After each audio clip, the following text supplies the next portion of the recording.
તેમનો કાંતિ સમૂહ ઘાટો હતો અને તે ચોતરફ ઘણા લાંબા પ્રદેશ સુધી પથરાઈ રહ્યો હતો. તે જાણે શ્યામ કાંતિને બંધાવાનો સ્તંભ જ હોય તેવા દેખાતા હતા. તેમની દ્રષ્ટિ વડવાગ્નિના જેવી મહાપ્રચંડ જણાતી હતી. તેમનું સ્વરૂપ ચપળ ભુજાઓરૂપી તરંગોના ભારથી પ્રકાશી રહ્યું હતું અને સર્વત્ર એક રસ રૂપે ભરપૂર થઈ રહેલા મહાસાગરનું જળ જ જાણે દેહધારી બની મૂર્તિમાન થઈ રહેલું હોય એવું તે દેખાતું હતું. એ રુદ્રને દીઠા પછી હું પાછો તેમના તરફ જોવા લાગ્યો તો એ રુદ્રના નૃત્યનું અનુકરણ કરી રહેલી એક આકૃતિ મારા જોવામાં આવી. તે આકૃતિ જાણે રુદ્રની છાયા જ હોય એવી દેખાતી હતી. ત્યાં મારા મનમાં શંકા થતી હતી કે સૂર્યો તો હજી ઉગ્યા નથી, છતાં આવા ઘાટા અંધારામાં આકાશની અંદર આ છાયા કેવી રીતે રહી શકે? આમ હું તે સંબંધમાં વિચાર કરતો હતો એટલામાં તો એ છાયા રુદ્રની પાસે નૃત્ય કરવા લાગી. તેનો વિસ્તાર ઘણો લાંબો હતો. તેના 3 નેત્ર સુશોભિત દેખાતા હતા. તેનો રંગ કાળો હતો. તેનું શરીર કૃશ દેખાતું હતું. તેના અંગમાં ચારે તરફ નસો ઉપસી આવી હતી અને તેનું અંગ શિથિલ થઈ ગયું હતું. તેનો આકાર બહુ વિસ્તારવાળો હતો. તેનું મુખ જ્વાળાઓથી વ્યાકુળ જણાતું હતું અને તે વનની સમૃદ્ધિની પેઠે પુષ્પ પલ્લવ આદિથી સુશોભિત એવા મુકુટને ધારણ કરી રહી હતી.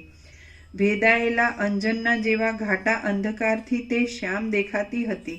જાણે રાત્રિ જ પોતે આકૃતિવાળી થઈ ગઈ હોય. જાણે અંધકારની શોભાએ દેહને ધારણ કરી લીધો હોય. અરે આકાશની શોભા જ જાણે સાકાર થઈ આવી ઊભી હોય એવી તે જણાતી હતી. તે ઘણી જ લાંબી હતી. તેનું મુખ મહાભયાનક દેખાતું હતું અને જાણે આકાશને માપી લેવા તૈયાર થઈ રહી હોય એવી તે લાગતી હતી. લાંબા ગોઠણ અને હાથની ફેરવણીથી તે જાણે દિશાઓના મુખને માપવા ઈચ્છતી હોય એમ દેખાતું હતું. જાણે ઘણા ઉપવાસો કર્યા હોય તેમ તે બહુ કૃશ જણાતી હતી. તેનું મહાવિશાળ શરીર ચારે બાજુ ખાડાવાળું દેખાતું હતું. કાજળના જેવો મહાશ્યામ તેનો વર્ણ હતો અને તે પવનના ઝપાટાથી આકુળ વ્યાકુળ થઈ રહેલી મેઘમાળાના જેવી દેખાતી હતી. તે બહુ લાંબી હતી અને કૃશ હતી. આથી તે જ્યારે સ્થિર ઊભી રહેવા અશક્ત જણાઈ ત્યારે વિધાતાએ તેને દ્રઢ રહેવા માટે જાણે નસોરૂપી રેસાઓથી સાંકળી લીધી હોય એમ જણાતું હતું. તે એટલી બધી લાંબી હતી કે તેના મસ્તકથી માંડી ઠેઠ પગના નખ સુધી તેનું આખું શરીર મેં ઘણા લાંબા કાળ સુધી નીચે ઊંચે જઈ ઘણો પ્રયત્ન કર્યો ત્યારે જ માંડ જોવામાં આવ્યું. ઠેઠ મૂળથી માંડી શાખાના અગ્રભાગ સુધી સૂત્ર વડે વીંટાયેલી જાણે કાંટાવાળી જમીન હોય તેમ એ છાયાનો મસ્તકથી માંડી પગના નખ સુધીના બધા અવયવોનો સમૂહ નસોના સમૂહથી અને આંતરડા રૂપી વીણાઓ વડે ગૂંથાયેલો હતો. નાના પ્રકારના રંગવાળા સૂર્ય આદિ દેવતાઓના અને દાનવોના મસ્તકો રૂપી કમળોના સમૂહોની કંઠમાં રહેલી માળાથી તે સુશોભિત હતી. તે નિર્મળ પ્રકાશવાળા પવનથી પ્રદીપ્ત થઈ રહેલા અગ્નિરૂપી વસ્ત્રને ધારણ કરી રહી હતી. તેના લાંબા કાનમાં સર્પો લટકતા હતા અને તેણે મનુષ્યના શબરૂપી કુંડળ પહેર્યા હતા. તેના સ્તન સુકાયેલ તુંબડીના વેલાની પેઠે મોટી ગાંઠોવાળા હતા, લાંબા હતા, ચપળ હતા અને શ્યામ હતા. નાના મોરોના પીંછાના સમૂહથી અને બ્રહ્માના કેશના સમૂહથી લાંછિત થઈ રહેલા ઊંચા એવા ઇન્દ્ર આદિ દેવતાઓના મસ્તકોને ધારણ કરનારા અનેક ખટવાંગો વડે તે યુક્ત હતી. દાંતોરૂપી ચંદ્રમાઓની માળાઓ વડે તે નિર્મળ દેખાતી હતી અને તેની નિર્મળતા ઝાંખી પડવાથી તેની શોભામાં વિશેષ વધારો થતો હતો. ગોળ ચકલીઓ વડે ચપળ થઈ રહેલ અંધારારૂપી સમુદ્રનો જાણે ઉપરનો ભાગ હોય એવી તે જણાતી હતી. આકાશરૂપી વૃક્ષને આધારે રહેલી સુકાયેલ તુંબડીની લતાની પેઠે તે અતિ વિસ્તારવાળી લાગતી હતી. ચપળ અવયવોની ગ્રંથિઓ વડે તે સંયુક્ત હતી અને પવનનું તેની સાથે અથડાવું થતાં એક નવીન પ્રકારનો અવાજ ઉત્પન્ન થતો હતો. તેના મોટા તરંગોના જેવા વિશાળ અને ઊંચા હાથ શોભી નીકળતા હતા. શ્યામ કાંતિ વડે તે બહુ રમણીય દેખાતી હતી. મહાસાગરના તરંગોની માળાની પેઠે તે નૃત્ય કરી ચોતરફ ફેલાઈ જતી હતી. ક્ષણ માત્રમાં તેના એક હાથનો જ આકાર દેખાતો હતો. ક્ષણ માત્રમાં તે અનેક ભુજાઓ વડે આકુળ દેખાતી હતી અને ક્ષણ માત્રમાં તે અનંત તીવ્ર ભુજાઓ વડે જગતરૂપી નૃત્ય મંડપને ધ્રુજાવતી હતી. ક્ષણ માત્રમાં તેના એક જ મુખનો આકાર દેખાતો હતો. ક્ષણ માત્રમાં તેના ઘણા મુખોના આકાર દેખાતા હતા. ક્ષણ માત્રમાં તેના અનંત તીક્ષ્ણ મુખો જોવામાં આવતા હતા અને ક્ષણ માત્રમાં તેનું એક પણ મુખ દેખાતું ન હતું. ક્ષણવારમાં તેનો એક જ ચરણ દેખાતો હતો અને ક્ષણવારમાં તરત તે સેંકડો ચરણવાળી દેખાતી હતી. જરાવારમાં વળી તેના અનંત ચરણો જોવામાં આવતા હતા અને ક્ષણવારમાં તેના ચરણનો કશો આકાર જ દેખાતો ન હતો. પછી મેં એનો દેહ જોઈ એમ અનુમાન કર્યું કે આ કાલરાત્રિ છે અને સજ્જન પુરુષો આને ભગવતી તથા કાલી ને નામે ઓળખે છે. તેના જ્વાળાપૂર્ણ સજ્જન પુરુષો આને ભગવતી તથા કાલીને નામે ઓળખે છે. તેના જ્વાળાપૂર્ણ 3 નેત્રો ઘટમાળની રેંકના જેવા ભયંકર ઊંડા ખાડાવાળા દેખાતા હતા. તેના કપાળનો પ્રદેશ બળતી પૃથ્વીવાળા ઇન્દ્રનીલ પર્વતના શિખરના જેવો જણાતો હતો. એ કાલરાત્રિની બંને હડપચી લોકાલોક પર્વત તથા ઇન્દ્રનીલ પર્વતના ભયંકર ખાડા જેવી મહાભયંકર જણાતી હતી. વળી એ વાતસ્કંધરૂપી દોરામાં પરોવેલ તારાઓ રૂપી મોતીઓની માળાથી સુંદર જણાતી હતી. નગરના ઇન્દ્રનીલ પર્વતના જેવા ઊંચા બહારના દરવાજામાં પદ્મરાગ આદિ મણિઓની કાંતિથી રંગાયેલા અને અંદરના ભાગમાં સ્થિરતાથી રહેલા કાચના પર્વત જેવા દેખાતા ભગ નામના ભયંકર કાગડાને તે ધારણ કરી રહી હતી. નૃત્ય કર્યા કરતી ભુજાઓ રૂપી લતાના પુષ્પોથી અને નખો રૂપી ધોળા વાદળાના મંડળોથી તે જાણે આકાશની અંદર પૂર્ણ કળાવાળા સેંકડો ચંદ્રમાઓને ભમાવતી હોય એવું જણાતું હતું. એના હાથો પ્રલયકાળના મેઘની જેમ હાથી અને પ્રાણીઓમાંથી થનારા મોતીઓના જેવા ઝબકારા મારતી અને પ્રલય સમયે નીચે આવી પડતી તારાઓની પંક્તિઓની પેઠે પ્રકાશવાળી નખની પંક્તિઓની મહાતેજવાળી કાંતિને ચોધારી રીતે વરસાવતા હતા અને ચોબાજુ ભમ્યા કરતા હતા. આ હાથોથી એ કાળરાત્રિએ બધી દિશાઓના મંડળને વ્યાપ્ત કરી દીધા હતા. કાળા મહાભયંકર આકારવાળા નખોરૂપી પુષ્પો વડે સુશોભિત એવી આંગળીઓ રૂપી વેલોના સમૂહને ધારણ કરી રહેલા અને ચોતરફ ભમનારા પોતાના હાથરૂપી વૃક્ષ વડે એ કાળરાત્રિએ આખા આકાશને અરણ્યના જેવા દેખાવવાળું કરી મૂક્યું હતું. ચોતરફ ચાલ્યા કરતા પોતાની જંઘાના ભાગથી એ કાળરાત્રિ બળી ગયેલા મોટા વનોવાળી તથા અવશેષ રહેલા તમાલ તાલ આદિ વૃક્ષોથી ઊંચી દેખાતી ભયંકર ભૂમિનું અનુકરણ કરતી હતી. અનંત અને મહાવિશાળ આકાશના પણ પારને પામી ગયેલા પોતાના કેશ વડે એ કાળરાત્રિ જાણે ભમ્યા કરતા અંધારારૂપી હાથીને વિશાળ નિવાસસ્થાન કલ્પી આપતી હોય એમ જણાતું હતું. મેરુ પર્વતને પણ વહન કરી શકે એવો તેનો નિશ્વાસ વાયુ ઘાટા ઘોંઘાટવાળા દિશાઓના સમૂહને ધારણ કરી રહેલા આકાશરૂપી ગામમાં મોટો અવાજ કરી રહ્યો હતો. તે ઘાટા પવનના સુસવાટાથી વિષની પેઠે શ્રવણ થતા મોહને લીધે મૂર્છિત કરી દેનારા ગાનને ગાતો હોય એવો દેખાતો હતો. એ કાળરાત્રિ પોતાનું અનુકરણ કરનારા તથા પોતાની પેઠે જ હાવભાવ બતાવનારા નટની સાથે જાણે ચાલતી હોય તેમ તે પવનની સાથે ચાલી જતી હતી. પછી નૃત્યના આવેશને લીધે તેનું શરીર વધવા માંડ્યું અને તે મેં આકાશની અંદર ચારે બાજુ ફરતા ચિત્તની એકાગ્રતા વડે જોયું. વિલાસથી કેવળ નૃત્ય કરવામાં જ તત્પર થઈ રહેલી એ કાળરાત્રિએ પોતાના દેહની અંદર મલયાચલ, કૈલાસ, સહ્યાદ્રી, મંદરાચલ અને મેરુ પર્વતની માળા પહેરી લીધી હતી. પ્રલયકાળના મેઘોની માળા તેની પાટલી રૂપ હતી અને 3 લોકો તેના અંગની અંદર મણિમય અરીસાની પેઠે દેખાતા હતા. હિમાલય અને મેરુ પર્વત એ બંને તે કાળરાત્રિના કાનમાં પહેરવાની રૂપાની અને સોનાની મુદ્રારૂપ અકોટા રૂપ હતા. બ્રહ્માંડોના ઘુમ્મટની માળા તેની મોટી કટી મેખલા રૂપ હતી. કુલાચલ પર્વતો તેની માળા રૂપ હતા. તેમાં શિખરો, વનો તથા નગરો ગુચ્છાઓ રૂપે દીપતા હતા અને જીર્ણ નગરો, જંગલો, દ્વીપો તથા ગામો કોમળ પલ્લવના જેવા જણાતા હતા. એ કાળરાત્રિના અવયવોની અંદર મેં પૂરો, ગામો, નગરો, શહેરો, ઋતુઓ, 3 લોકો, મહિનાઓ તથા રાત્રિ દિવસના સમૂહો જોયા. યમુના તથા ગંગા આદિ નદીઓ તેના શરીરમાં મોતીઓના હાર જેવી દેખાતી હતી અને તેના 2 કાનમાં ધર્મ તથા અધર્મ એ 2 કુંડલ રૂપે શોભતા હતા. ધર્મરૂપી ધાવણને ધીમે ધીમે સ્ત્રવ્યા કરતા 4 વેદો તેના સ્તનરૂપ હતા અને તેમની અંદર સર્વ શાસ્ત્રાર્થ રૂપી 4 ડીંટડીઓ દીપતી હતી. ત્રિશૂળ, પટ્ટીશ, પ્રાસ, બાણ, ઋષિ, મુદ્ગર અને શક્તિ રૂપે બહાર દેખાતા અનેક આયુધો રૂપી માળા તે ધારણ કરી રહી હતી.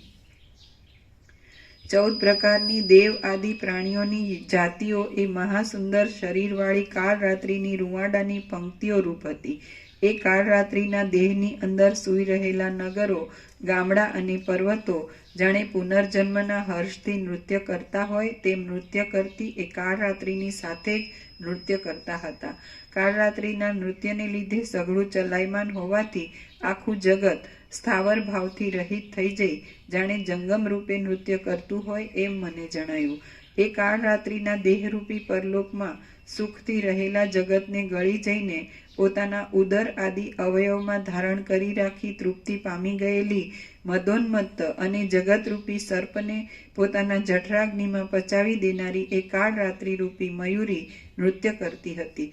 તેના મહાવિસ્તારવાળા સુશોભિત શરીરની અંદર આખું જગત જાણે અરીસામાં પ્રતિબિંબિત થઈ રહ્યું હોય તેમ પ્રથમના જગત જેવું જોવામાં આવતું હતું. વસ્તુતઃ જોઈએ તો તે પોતે નૃત્ય કરતી ન હતી, પરંતુ તેના અંગમાં રહેલું પર્વતો, વનો, જંગલો વગેરે સહિત નાના પ્રકારનું જગત જ વારંવાર મરણને વશ થઈ જઈ તેની અંદર ખડું થઈ નાચ્યા કરતું હતું. એ જગતનું સુંદર નૃત્ય કાળરાત્રિના દેહરૂપી અરીસામાં પ્રતિબિંબિત થઈ રહ્યું હતું. તે ઘણા કાળ સુધી મારા જોવામાં આવ્યું. તે નૃત્ય નાશને પ્રાપ્ત ન થતાં વારંવાર તેવે જ રૂપે સ્થિર થઈ રહેલું દેખાતું હતું. તેની અંદર તારાઓના સમૂહ ચલિત બનતા હતા, વળી પર્વતોના સમૂહો ભમતા દેખાતા હતા અને દેવ દાનવોના સમૂહ મચ્છરાના ટોળાની પેઠે પવનને લીધે તેના પ્રવાહમાં વયા જતા દેખાતા હતા. સંગ્રામમાં પૈડા વગરના થઈ ગયેલા રથની પેઠે ચક્કર ખાનારા દ્વીપો તથા સમુદ્રો વગેરેથી આકાશ વીંટાઈ ગયું હતું. ક્રીડા વડે ભ્રમણ કરનારા વંટોળિયા વાયુથી મોટા પર્વતો, પૃથ્વી અને તેની અંદરના ઘાસો ઘસડાતા જતા હતા. શ્યામ મેઘરૂપી વસ્ત્રોને એક બાજુથી બીજી બાજુ લઈ જનારા પવનના સપાટાથી આખું આકાશ ગાજી રહ્યું હતું. લાકડા અને અસ્થિ વગેરે પ્રસિદ્ધ રીતે ફાટતા હતા, તેથી તેનો અવાજ ચારે બાજુ ફેલાઈ જતો હતો. અરીસાની પેઠે ક્ષણે ક્ષણે એકબીજાનો સંયોગ વિયોગ થતો હતો, તેથી જગતના પદાર્થો ક્ષણમાં ભેગા થઈ જતા હતા અને ક્ષણમાં પાછા જુદા પડી જતા હતા. એ પદાર્થોવાળા કાળરાત્રિના અવયવો વડે અને તથા તેના ફરવા વડે જાણે સમસ્ત જગત મૂર્તિમાન ભય વડે વ્યાપ્ત થઈ રહ્યું હોય તેમ દેખાતું હતું. ચપલ અને ઊંચા એવા કુલાચલ પર્વતરૂપી પોતાના મહાન હાથને હલાવી રહેલો અને ભમ્યા કરતા મેઘોરૂપી વસ્ત્રો વડે ઢંકાવાથી નમ્ર થઈ રહેલા નાના કલ્પવૃક્ષોને ધારણ કરી રહેલો એ મેરુ પર્વત ત્યાં નૃત્ય કરતો હતો.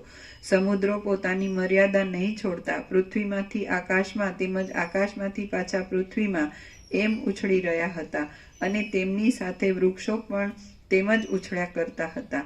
ઘરો, અગાસીઓ, હવેલીઓ અને તેની અંદર રહેનારા મનુષ્યો સાથે નગરો ખોખરા અવાજની સાથે નીચે પડતા હતા, પણ વસ્તુતઃ જોઈએ તો સર્વ મિથ્યા હોવાથી કશું પણ નીચે પડતું ન હતું. એ કાળરાત્રિ જ્યારે પોતાની ચતુરાઈથી ભ્રમણ કરતી હતી ત્યારે ચંદ્ર, સૂર્ય અને રાત્રિ દિવસ તેના નખની ઉપરની રેખાઓ વિશે ચળકાટ કરતા પ્રકાશની અંદર અંતર્ભાવ પામી ગયા હતા અને સુવર્ણના સૂત્રની પેઠે લાંબા આકારવાળા દેખાતા હતા. ત્યારે વરસાદના જળો ઝાકળરૂપી હારવાળી અને શ્યામ મેઘરૂપી વસ્ત્રને ધારણ કરી રહેલી એક કાળરાત્રિના જાણે પરસેવાના બિંદુઓ હોય એમ જણાતા હતા. આકાશ તે કાળરાત્રિના મોટા કેશપાશરૂપ હતું, પાતાળ તેના ચરણરૂપ હતું, પૃથ્વી તેના ઉદરરૂપ હતી અને દિશાઓ તેના હાથરૂપ હતી.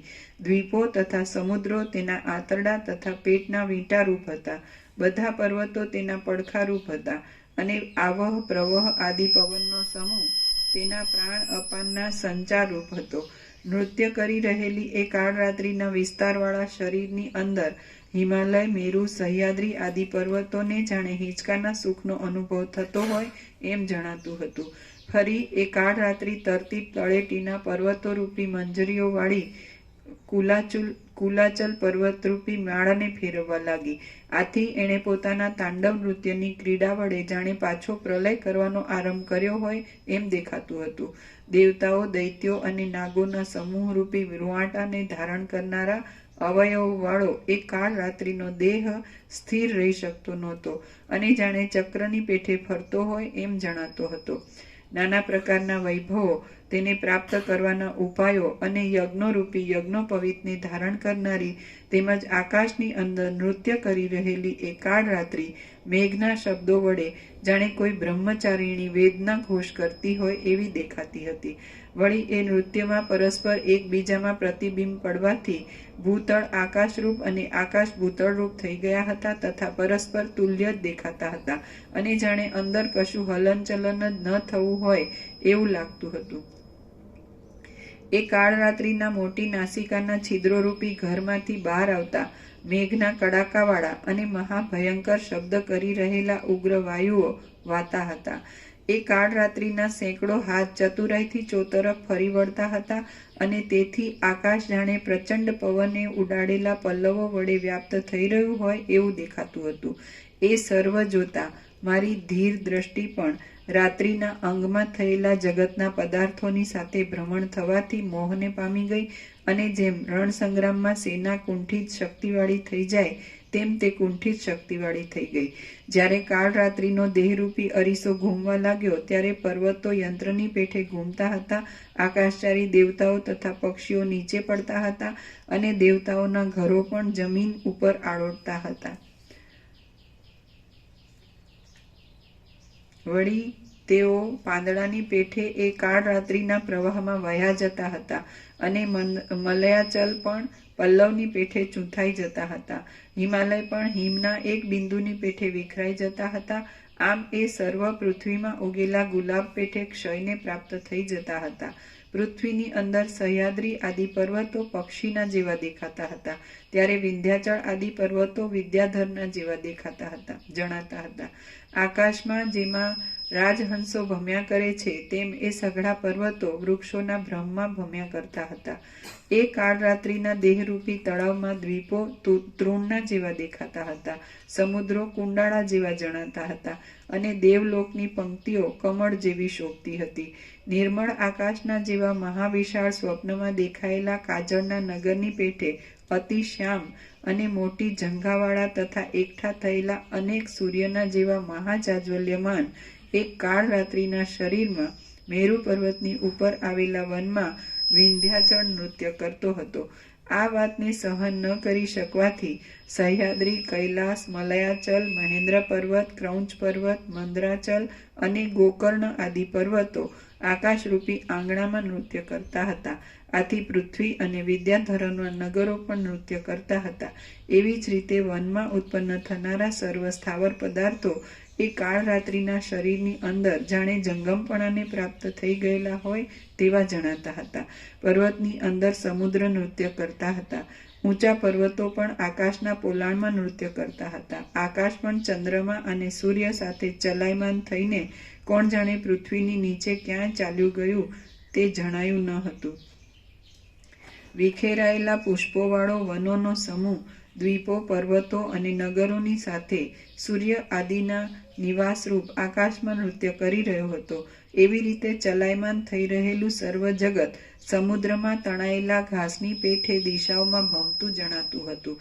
આકાશમાં પર્વતો ભમતા હતા, સમુદ્રો દિશાઓના અંતોમાં પહોંચી વળ્યા હતા. ગામડાના અને નગરોના સમૂહો નદીઓ તથા તળાવો જાણે અરીસામાં પ્રવેશ કરી રહ્યા હોય તેમ વૃદ્ધિ પામેલા પવનમાં એક લોકમાંથી બીજા લોકમાં પ્રવેશ કરી રહ્યા હતા અને ઉડેલા ઘાસની પેઠે ભ્રમતા દેખાતા હતા. સમુદ્રની પેઠે નિર્જળ પ્રદેશમાં પણ માછલા ફરતા હતા. પૃથ્વીની પેઠે જ આકાશની અંદર નગરો સ્થિર દેખાતા હતા.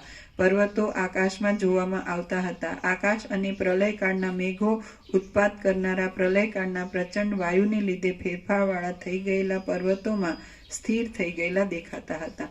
નક્ષત્રોનો સમૂહ મણિઓની વૃષ્ટિના વેગની પેઠે મનોહર જણાતો હતો અને હજારો દીવાઓને ભમાવનારા યંત્રોના ચક્રની પેઠે તે પૃથ્વીની બહાર તથા અંદર ભ્રમણ કરી રહ્યો હતો. તેનો દેખાવ વિદ્યાધરોએ અને દેવતાઓના સમૂહોએ આ સભા ઉપર કરેલી ફૂલની વૃષ્ટિના જેવો જણાતો હતો.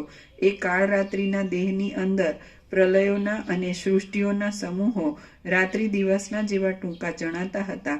દિવસોના અને રાત્રિઓના સમૂહો ધોળા અને કાળા રૂપાના પતરા ઉપર પડેલા એક નાના બિંદુની પેઠે બહુ જ નાના જણાતા હતા. વળી એ કાળરાત્રિના શરીરમાં કૃષ્ણ પક્ષ અને શુક્લ પક્ષ એ બંને પક્ષો વજ્રમણી અને ઇન્દ્રનીલમણી આદિથી બનેલા હતા.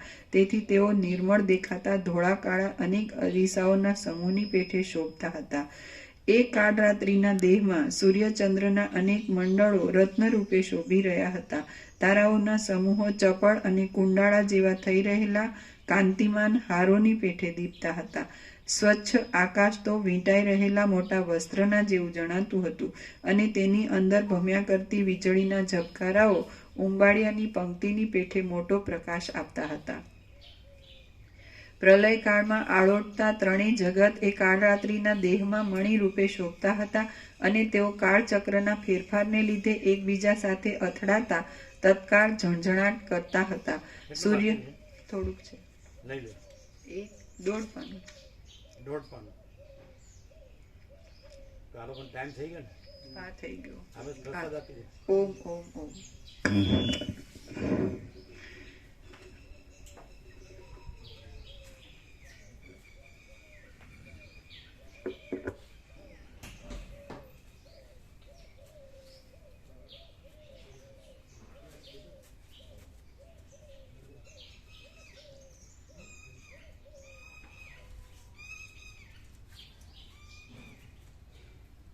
પેલો 5 બોર્ડ થઈ ગયા?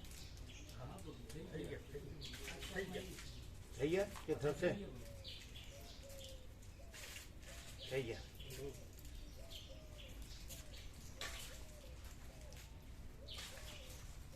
આ લઈ લેજો.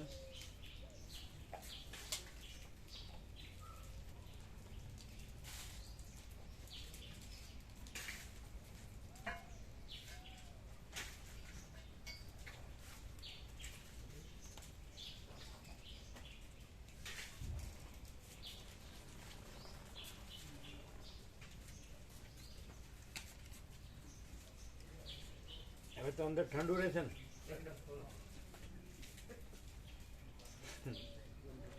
તમે બહાર રહ્યો છો એટલે સાઈડમાં?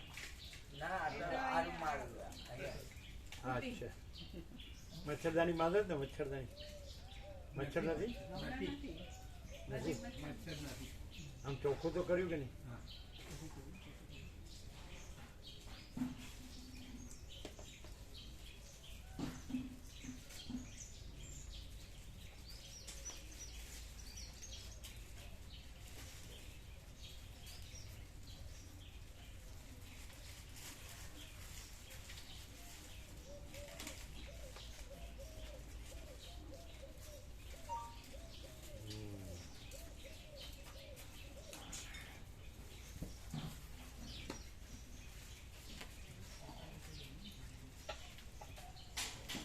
જરૂર પડે એમ જ મૂકો છો ને? મકાઈ વપરાય એ પ્રમાણે. જે ભરેલું હોય તો ફરી ઢગલો કરવાની જરૂર નહીં, પણ ભરેલું રાખવાનું. જેટલું વપરાણું હોય એટલું જ મૂકવાનું.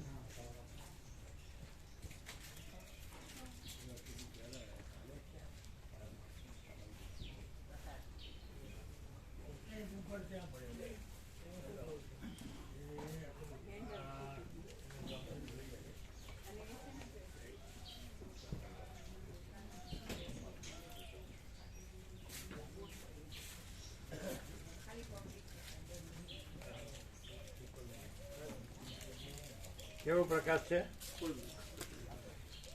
એકદમ ફૂલ પ્રકાશ. કેવો? આખો આનંદ સંપૂર્ણ મહાચૈતન્ય પ્રકાશ હશે. આખા પ્રકાશ હશે.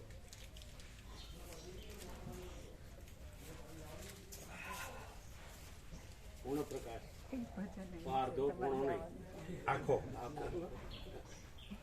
આખો ભાગભેદ નથી.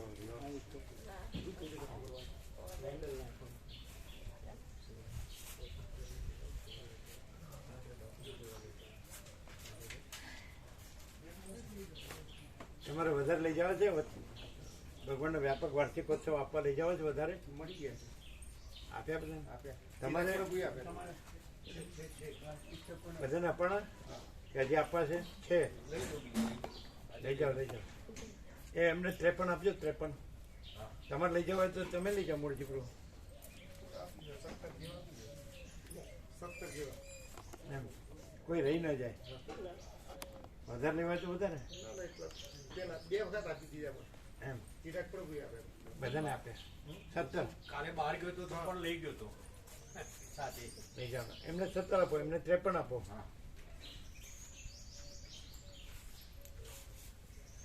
જેને જોવે એને આપો જેટલા જોવે એટલા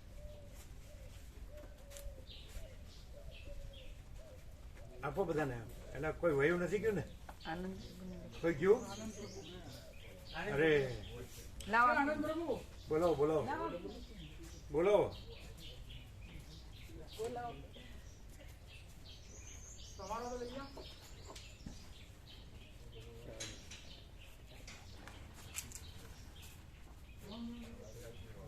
એટલે સાંભળો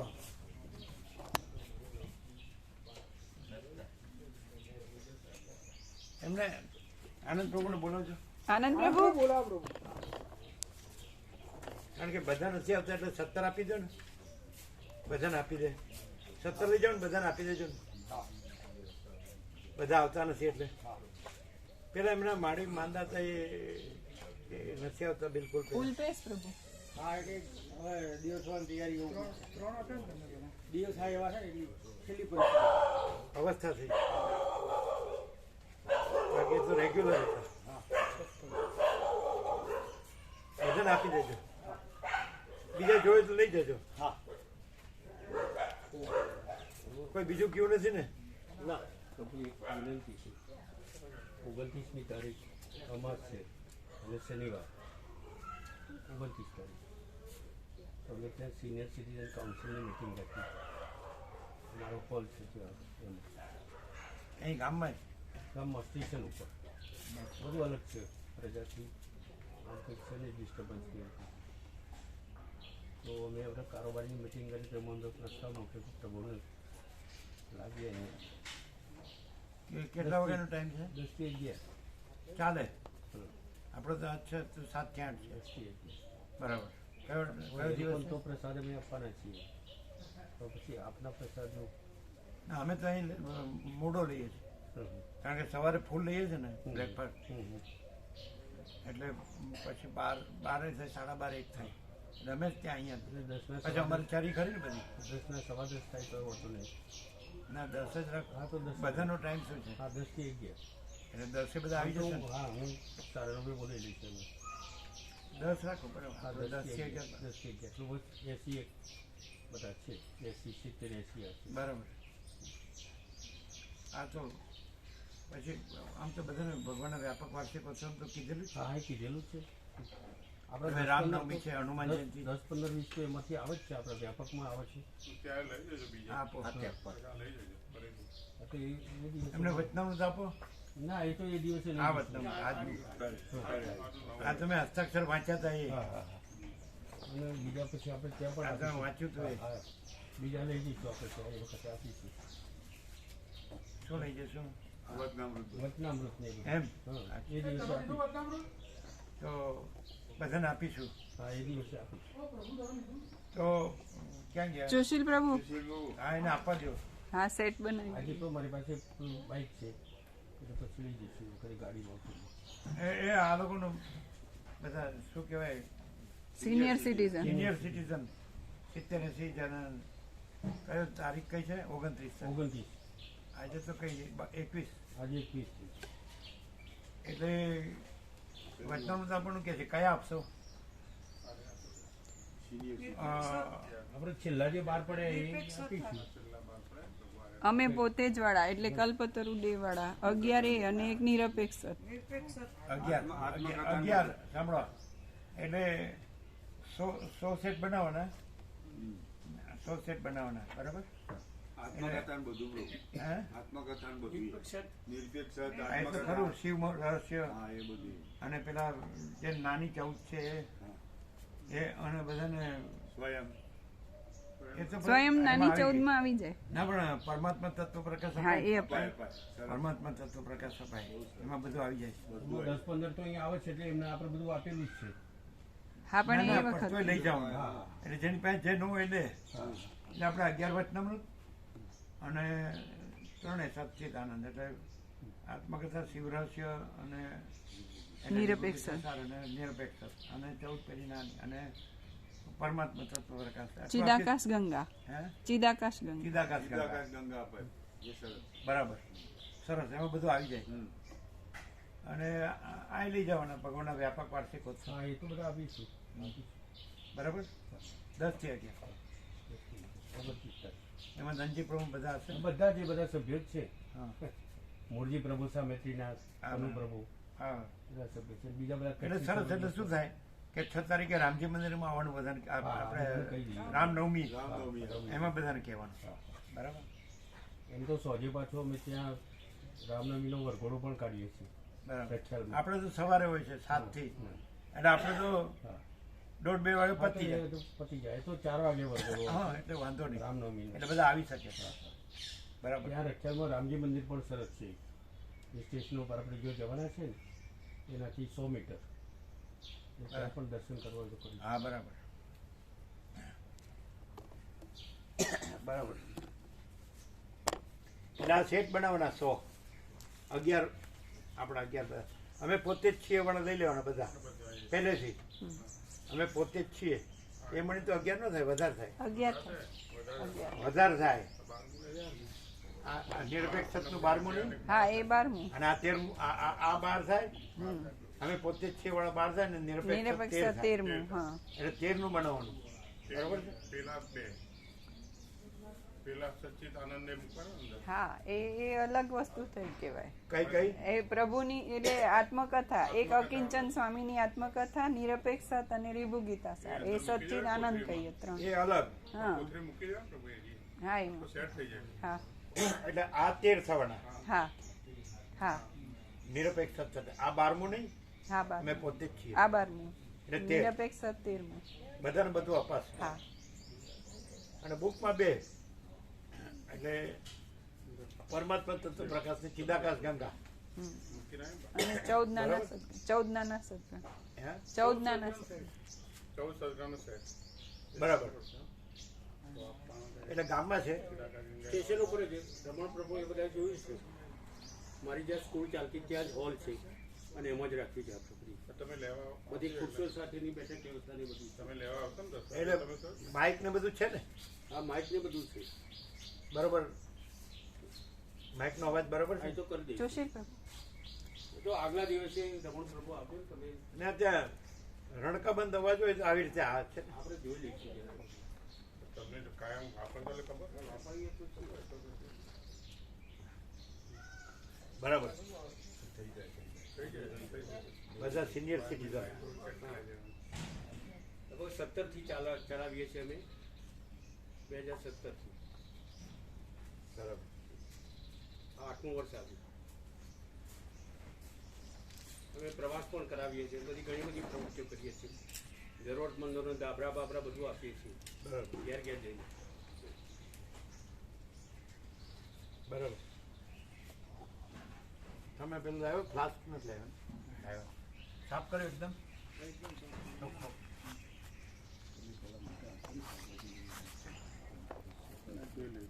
प्रभु मैडम माता जी की प्रशांत प्रभु मुझे लड़ते झगड़ते सेवा में मैं मेरा ऋण कब तक मेरे सर पर रखूंगा मेरी सेवा પ્રશાંત પ્રભુ की તમારી સેવા અહીં આપવી જ પડે તમે તમારા આ બધાનું ઋણ ક્યાં સુધી મોસલ કરશો એટલે કાંઈ વાંધો નહીં આવશે એટલા વખતથી વધે છે હા તો કાંઈ વાંધો એટલે નહીં કે આ વખતે આપી જ જશે કે તું તમે સેવા આપી દેજો તમે હા તો બરાબર લઈ જવાનું બરાબર હા ઠીક છે.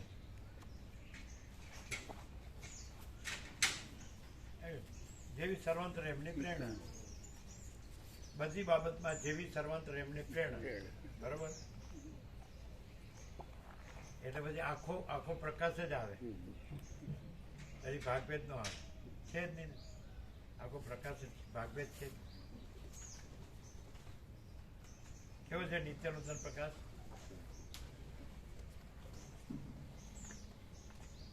આ તેથી હસ્તાક્ષર વાંચ્યા થઈએ. હા બસ એ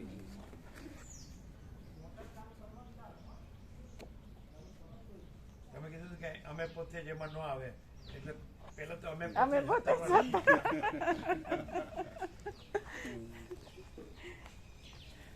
અમે પોતે છીએ ને પછી ન આવે કે આખો પ્રકાશ છે. પછી અમે પોતે જોઈએ પછી ભાગભેદ ક્યાંથી હોય? આખો પ્રકાશ જ છીએ. એટલે પાછું હમણાં આ 17 બોલી ગયા ને આવ્યું હમણાં. અનંત અખંડ અભેદ પરમ સહજ સંપૂર્ણ કેવળ નિર્મળ શીતળ મધુર ચૈતન્ય આકાશ અખિલ સર્વત્ર સદૈવ નિર્ભ્રાંત સ્વરૂપ. સર્વત્ર સદૈવ નતા પડ્યા, સર્વત્ર સદૈવ નિર્ભ્રાંત સ્વરૂપ. એટલે હવે 17 થઈ ગયા.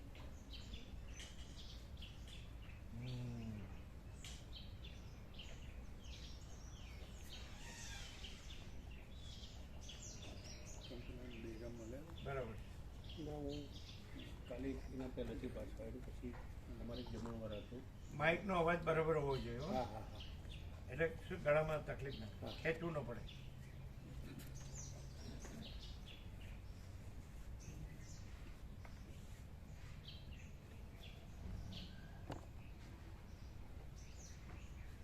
અહીં તો શું છે, નાના નાના પ્રોગ્રામ હોય ને એટલે ચીનુ પ્રભુ મોટા પ્રોગ્રામોમાં જાય છે. અને આમાં છે ને, આમાં કોઈ મોટું નાનું ન હોય, અને પેલામાં ચીનુ પ્રભુ સૌથી મોટા હોય, એટલે એમાં જાય.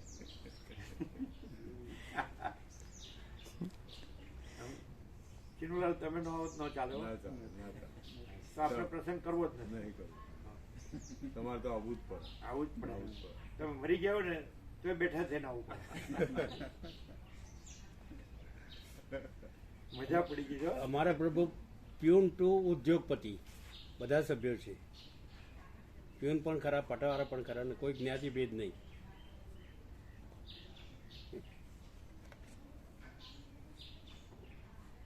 ચીનુ પ્રભુ જો મોટા ન બનાવો ને તો જાય જ નહીં. એ લોકો જઈને કહી આવો કે આને મોટો બનાવવાનું બંધ કરો, એટલે આ અહીંયા રહે. તારે મેળ આ એક આઈડિયા છે. એ તારે મેળ પડે. તમે આને મોટો બનાવ્યું છે ને એમાં આ અહીં રહેતું નથી. રખડ રખડ કરે.